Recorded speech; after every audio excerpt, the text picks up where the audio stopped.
Hey everybody, it's Dave Neal, stand-up comic and host of the Rush Hour podcast with a bonus weekend episode brought to you today by Cookie Jam. More on that in a minute. But we have big updates on the Justin Baldoni versus Blake Lively court case set to go to trial March of 2026. They're in the process of discovery. But what is happening right now is kind of unique. I don't think this has ever happened in the history of the internet. We've got Blake Lively sending subpoenas to almost everybody on YouTube, TikTok, and other social media apps that are talking about this case. Now, I haven't personally been served a subpoena yet, but I wouldn't be surprised because there's, I think, around 60 or so that are floating around out there. Now, what is Blake Lively looking for? We're going to get into all of that.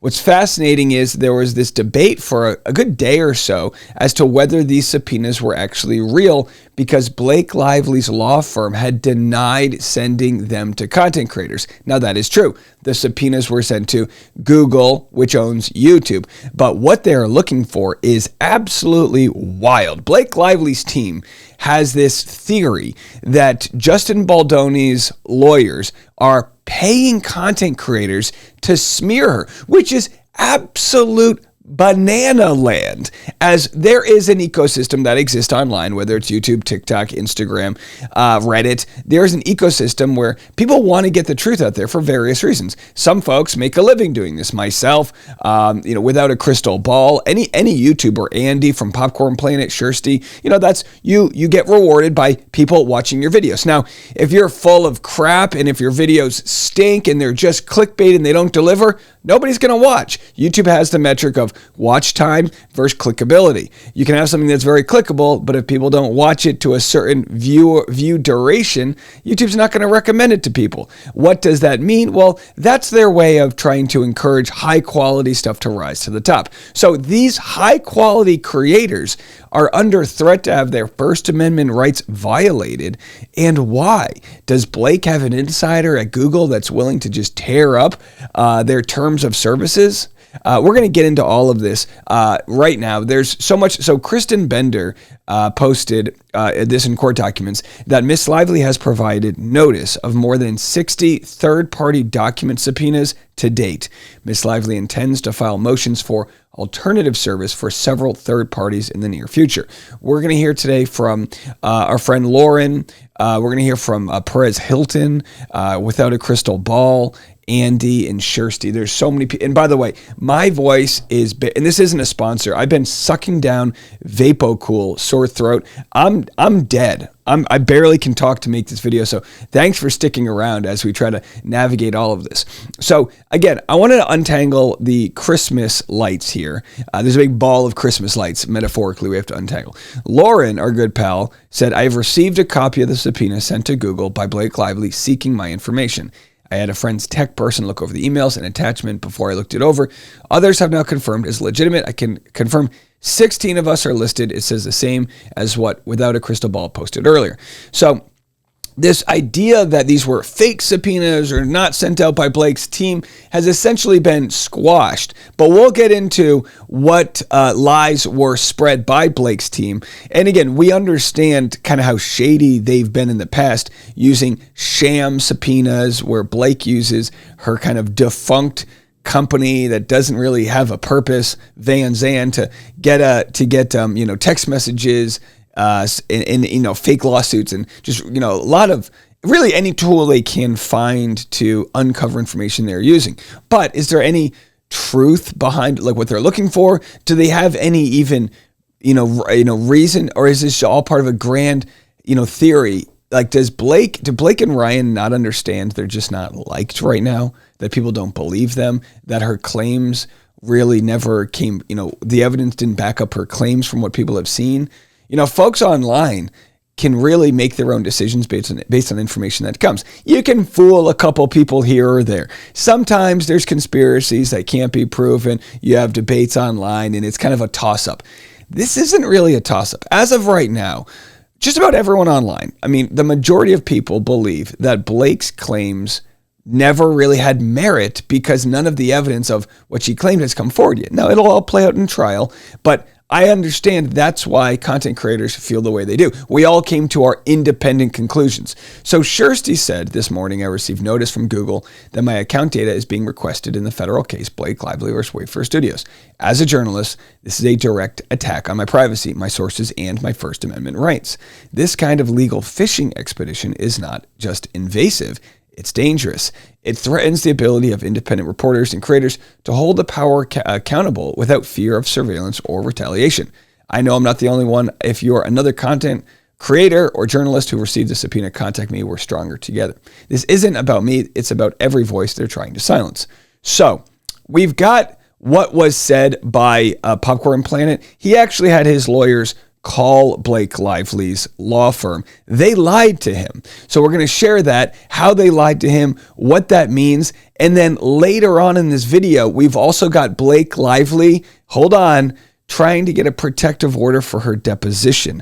Why could she be using this as a way to say she fears for her safety and therefore might back out of her deposition? I've got all of this coming up right after a quick word from our sponsor. I am so excited to share with you guys today's sponsor. We have Cookie Jam. I love cookies and I love free games you can play on your phone or tablet, whether you have Wi-Fi or not, commuting to work, stuck at home, you're at the DMV, I don't care where you are. You can pick up your phone rather than doom scroll and get stressed out about all the content you see in the news. You can just unwind with a puzzle. How it works, it's a match 3 game, and it goes a little bit like this. Match 3 cookies and candy in order to clear the board and solve puzzles. You'll stay sharp with new challenges every week, but Cookie Jam isn't just an outlet for relaxation. It's also a home for everything sweet, simple, and solvable. So put your puzzle skills to the test. Join the 100 million other players. You can click the link in the description or scan this QR code right here to start playing now. So as we know, Andy is Popcorn Planet. He's probably the biggest voice that's covering this. His channel's absolutely blown up, around 1 million followers. He says, yo, YouTube. Multiple creators got this sketchy-looking broad legal subpoena from Blake Lively about their Google account. Your own support and AI overview give conflicting reports. Can someone help confirm this ASAP? And I want to give YouTube credit. Sure, I'm sure they use AI to answer broad questions, but YouTube, owned by Google, is the best platform in the world for content creators, which makes this so scary because if they acquiesce to Blake Lively's demands, it sets a terrible, terrible precedent.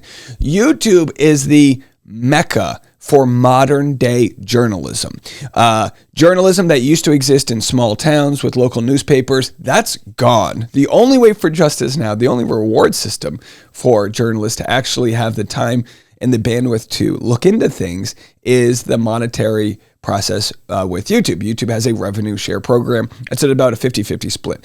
YouTube makes a buck. They split half of it with the content creator. It is fair. And they've got a very great support system to battle copyright claims. You guys know in the past couple of years, I've been harassed by someone whose scam I was exposing. That person, Laura Owens, was able to get subreddits taken down, other websites taken down. But every claim she filed against me and other creators on YouTube was denied because they stand with their content creators.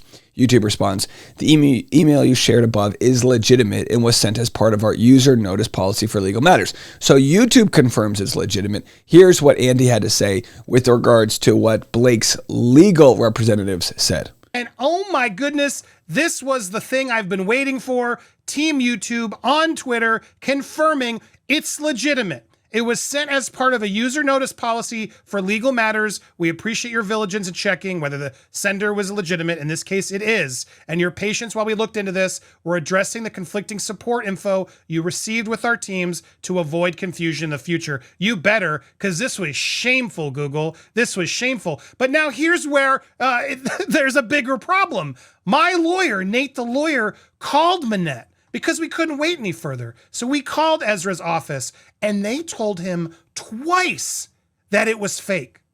Twice they told Nate the lawyer. I'd bring him on myself to testify, but he's got some family stuff to do and I don't want to keep bugging him.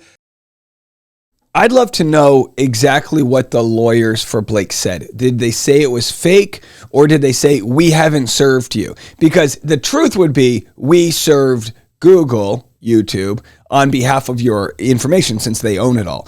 But again, we don't know for sure. But either way, it's shady regardless. They told him twice.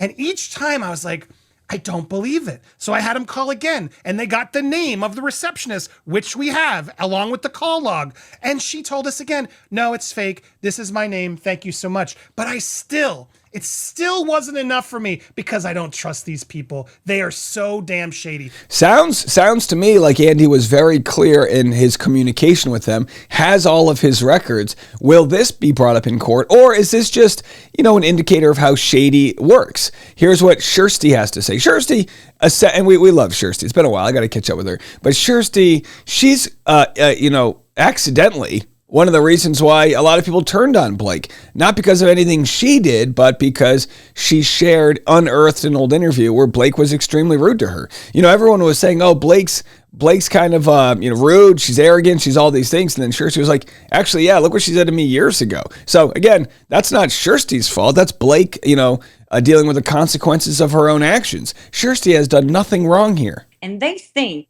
that they have the right to go in and read my emails. Another, of course, phishing expedition trying to find some kind of link between me and Justin Baldoni or the Wayfarer team, which they're not going to find. But also this threatens everyone that has been emailing me, that has been my sources. I mean, I don't have words to say this in English because I'm so upset about it. This isn't like Watergate, and I'm not Snowden. This is basically about a Hollywood star who refuses to admit to herself that people don't like her. She couldn't have said it better, with the efficiency of words there. Word economy, Kirsty, unbelievable. I'm a rambler, but you just nailed it. Yeah, that's right. Blake can't admit to herself that people just don't like her.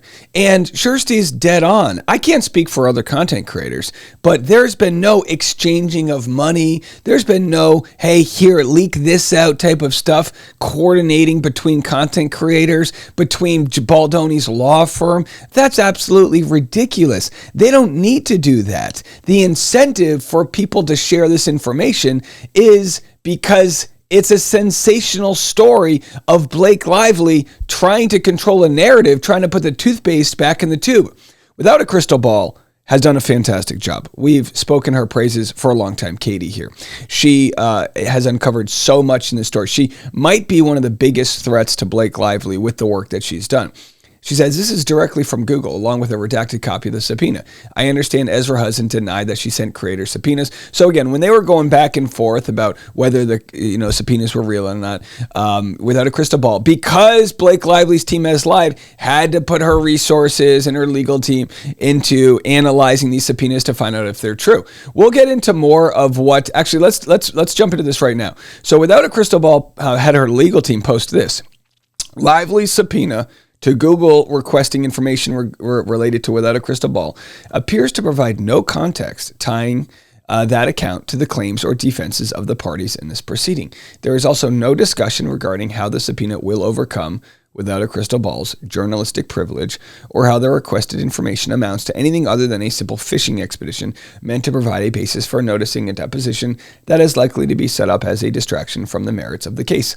Graham Martin, counsel for Without a Crystal Ball. Listen, Without a Crystal Ball doesn't need to spend her resources paying her lawyer to have to release these statements, but that's what Blake Lively's side is forcing people to do. We have other content creators that are literally, part-time, that have other side jobs. They're forced to spend their money sort of defending themselves. But, what's the metaphor phishing expedition? Well, there are certain types of fishing that are illegal. You're not allowed to set up these mile-long nets and drag the ocean floor for fish. That is terrible for the environment. You're not allowed to do that. And you're not allowed to just have access to every single person's emails to try to find something. You have to have some sort of theory as to why you're reaching out to one person or another and trying to subpoena them for information. It's like with the Laura Owens case. When I was being when I had someone communicating with me, Chase J. Jones, we knew they were fake. We knew this was a made-up account. We subpoenaed them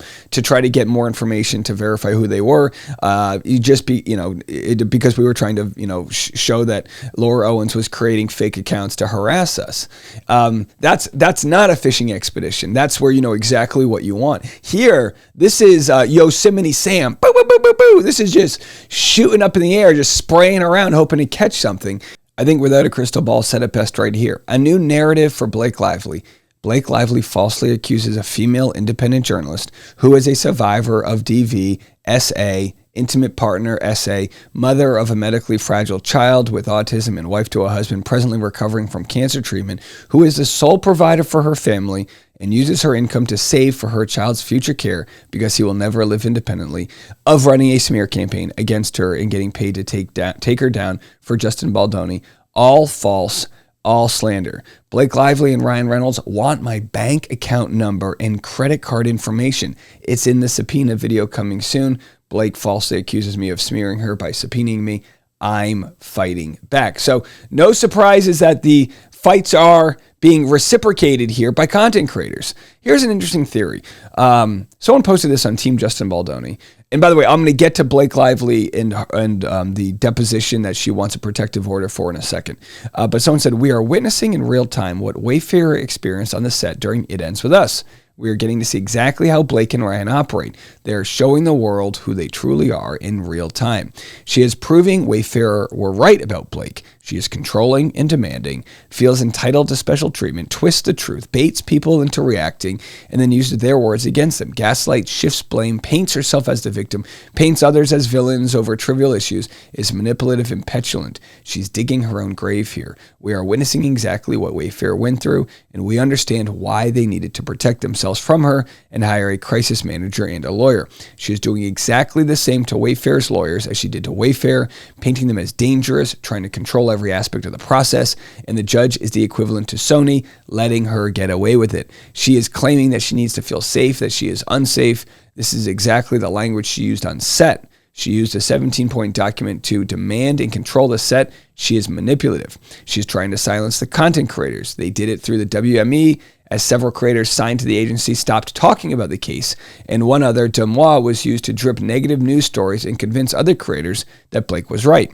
When that failed, the Reynolds have gone after the independent content creators who are highlighted her hypocrisies and trying to paint them as the villains. This is a similar tactic to how they manipulated the cast. You can now see why some of the cast sided with this pair. They are super powerful and frankly quite terrifying in some aspects. The people who are unsafe are the ones having to deal with this pair. And then another question about the deposition we're going to get into. What if Blake is preparing her exit plan with the CC's mess? Blake is suddenly claiming she doesn't feel safe for her deposition. This came a bit out of nowhere. Her lawyers added in their recent filings Brian Friedman's office address multiple times for no reason. Mainstream media published news about how Blake Lively hired a stylist for a deposition. Her request to change the location will probably be denied, and she knows that. What if all of this is part of the plan to avoid the deposition? My theory is she sent the subpoenas to content creators to piss off the public, expecting at least one lunatic will threaten her prior to her deposition. I can totally see her claim emotional distress and postpone the deposition until further notice. Even better, it gives her an opportunity to withdraw her claims, saying she is too concerned to continue, knowing she is in danger. I'm thinking about with the weird news about Sorowitz's arsonist in mind. So that's a lot here. There's been way bigger cases in the mob and, big trials where witnesses are afraid and they still make them either take the witness stand or do depositions. So I don't see this happening, but here is what Blake filed regarding her feeling unsafe. Plaintiff Blake Lively respectfully moves the court to enter a protective order directing defendants to conduct Miss Lively's deposition, currently scheduled for next Thursday, July 17th at Redacted, and disclose the identities of all individuals who will appear. Well, that's really interesting. Now, she wants the identities. You can understand for security reasons why, but that's like saying you want to know who's going to be the starting pitcher for the other team before the game. And it's like, sometimes they'll let you know, and sometimes they don't. The other side doesn't want to. And maybe baseball is a bad analogy there, but you wouldn't want to share your playbook with the other team if you don't have to. So if Justin Baldoni's, if Brian Friedman's going to be deposing her, maybe Brian Friedman also will have another member of the law firm, maybe a female lawyer who they might use to try to pry into Blake from a female to female perspective and ask questions about, SA and ask questions about onset safety, questions that might be better snuck in from a female lens. I'm not trying to make this sexist, but you see that play out. You saw that with the Johnny Depp case where there was a attorney who was able to kind of cut into Amber Heard in a way that the male attorneys didn't have that same perspective. People react differently. Defendants have refused Ms. Lively's reasonable request and instead insist that Ms. Lively's deposition take place at redacted. Defendants have not denied that their intent is to manufacture a harassing publicity stunt by requiring Ms. Lively to parade through paparazzi or by inviting unknown attendees to the deposition, including members of the media or social media influencers or any other number of abusive tactics. Despite Ms. Lively's repeated efforts to confer, defendants have refused to address these concerns and have responded only with their insistence that they alone control all logistics and security issues. Defendants' failure to acknowledge the real security and privacy risk ignores that they have engaged in retaliatory harassment that is extended into the litigation itself, including by defense counsel's repeated and personal attempts to turn Ms. Lively's deposition into a media event. Good cause exists to provide Ms. Lively with these basic protections. And again, what they are citing here is Brian Friedman, saying, I would love if the deposition could be held at Madison Square Garden so everybody could see. Now, did he really want it to be a media circus? No. What he was implying was, we want there to be as much transparency as possible. But still, they'll take that quote, Ms. Lively's deposition preposterously declaring that he wanted to hold it at Madison Square Garden, sell tickets or stream it, and that if Ms. Lively is willing to sit for a deposition, I am available. How does tomorrow morning work for her? So either way, I'm sure Justin Baldoni's lawyer, this is kind of like an unforced error for them. Like by saying that now it's being used against them. Will the judge side with Blake Lively? I've got no idea. We'll have to see how that plays out. Here's what Perez Hilton had to say about being subpoenaed by Blake Lively. Cite the judge, the video where I made Blake Lively subpoenaed me, my response. And at the time, I did say the following, quote, I have not been served with anything yet, and I also have not communicated with my lawyer, Brian Friedman, about this. Oh my God. They then included a video I posted yesterday. So this is what's so interesting. They are on top of it. They are on top of every video these content creators are making. Perez Hilton, represented by Brian Friedman, hasn't received service of that subpoena, and they're saying rather than try alternative means, can we just send it to Brian Friedman? He's like, I'm not talking to my lawyer. I'm not paying him. So either way, fascinating stuff. We've been keeping up with not actually Golden and her thoughts, the sort of legal analysis she has, and the question about First Amendment rights for content creators comes up. Here's what she has to say. When does our right to free speech and lack of interference from courts when engaging in free speech, where is that line? Right? And I don't have specific opinions on these yet because, like I said, they're still being briefed and I'm still reading up on it, trying to understand. But I will say this. I'm just not an extremist thinker. I just never have been. And when it comes to the law, I just don't have a lot of extreme opinions on things. I tend to be pretty flexible and open on how the law might appropriately be applied to different situations. Even when I'm like, this law, this argument should win 99% of the time, I'm still open to the 1% of the time. Which I think I have to be a halfway decent lawyer. But there is one place in the law about which I am almost an absolutist. And that place is free speech. I believe in free speech to a degree in which I don't really believe in many other legal concepts. Same. Because to me, it is the foundation for all of the other rights. And without it, none of the rest of it really matters all of that much. And the truth is, if you're able to police one person's speech, then are you going to be able to police somebody else's? Now, I guess the question isn't whether people are allowed to say what they're saying. The question Blake Lively has is it all a coordinated effort? Will she be able to find that out? Yet to be seen. It would be a very dangerous precedent if that's the case. Very good to see all of the content creators coming together, because we all understand how important it is to not be shaken up by this. I certainly am not. I'm not afraid of any of my reporting. I don't think anybody is afraid of this. But what will come next, yet to be seen. We'll be here to cover all of it. If you like our show, we do twice daily podcasts during the week, the morning rush and the afternoon rush. You can check that out on audio or here on YouTube. I got more content coming your way, though, if you stick around. We're going to have a busy weekend. So have a good one, folks. Go mow your lawns and enjoy your families. But if you're bored, I'll be here for you. One last time, don't forget to support today's sponsor, Cookie Jam. You can download this game for free by scanning that QR code right there or click on the link in the description. Have a great rest of the weekend.